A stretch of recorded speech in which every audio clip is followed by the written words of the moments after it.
Okay, causa sine qua non. So, ano 'tong causa sine qua non?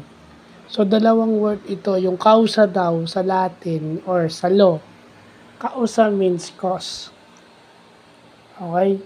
Yung sine qua non is essential or indispensable element. Kumbaga kung wala yung bagay na yun,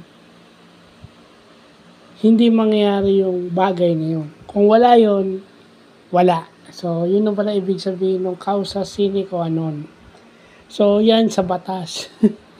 Isipin nyo yung simpleng English term, meron pala siyang Latin translation. So, again, pwede natin ilagay yan. If you gonna put something in a legal prospect, maganda rin. No?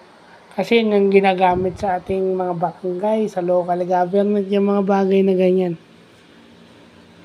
No, kasi minsan ginagamit yan eh. Ginagamit yan para pahirapan. Diba?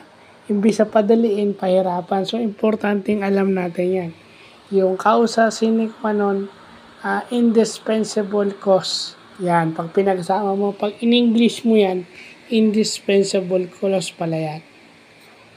So, yun lang po.